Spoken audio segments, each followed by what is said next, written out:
Hey there, this is Kevin from MaximizingEcommerce.com. I help people start and grow e-commerce businesses. In this video, we're going to talk a little bit about Chinese New Year, because this is one question that comes up every single year is how does Chinese New Year affect e-commerce sellers? So first off, it's going to depend. Are you getting stuff from China? If you're sourcing products just from the US or from somewhere else, Chinese New Year probably will have little to no effect on you.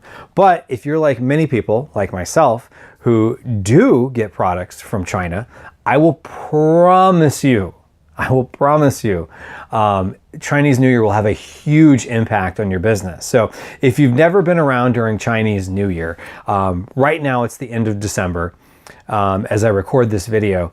And let me tell you this, suppliers are already talking about, well, if you need it, make sure you order here soon, because Chinese New Year is, I want to say it's February 16th. I probably should actually look this up before I record it, but it's generally late January to mid-February, in that general range.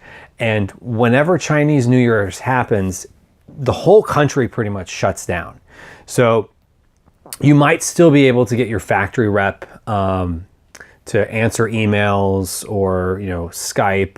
If they, if you message them by Skype or WhatsApp or something like that, you might still be able to get a hold of them, but there's no one for them to talk to. So the factories, what I've come to learn is, generally speaking, in a lot of these factories, people don't necessarily live in town or they're from there.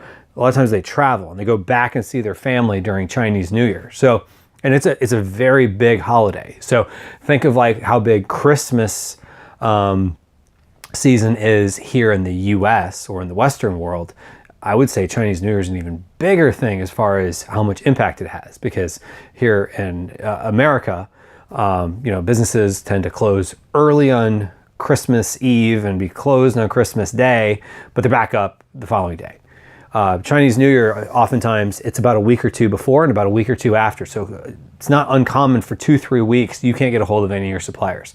And it's not just your suppliers in the factories. So one of the things you really have to think about is if you have a shipment that's leaving your factory, that's great if it leaves your factory. But usually what happens is if there's a freight forwarder, it's going to sit on a freight forwarder's dock for a couple days.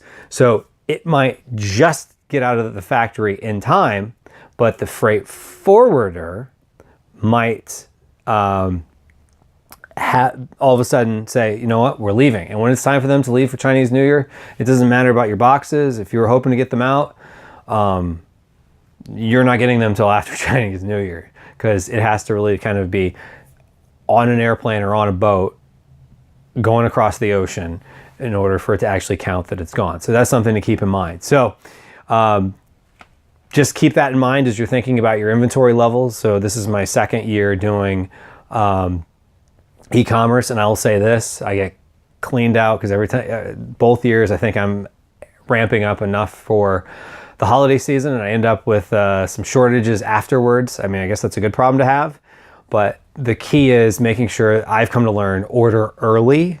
Don't wait till the last minute, because I don't want to be waiting until after Chinese New Year, because I can't just think about what I need for January and February. I'm really thinking about March and even somewhat April. I know that's kind of crazy to be thinking about that, because if you think about that, so let's say suppliers start getting back into their offices in late February, they take I pay an invoice, they ship it, it may not be until late March, early April before that, even with Air Express shipping, before it's getting here. So it's crazy to even say that out loud. But yeah, I got to start thinking about April inventory levels now, even though it's just December. So that's the crazy thing about this business. We're always having to think 2 steps ahead. But Chinese New Year is a big portion of that. So what I would also do too as a recommendation is, if you have suppliers, make sure to wish them Chinese New Year. Even if you just send them an email on Chinese New Year, mark it on your calendar for whatever year you're watching this.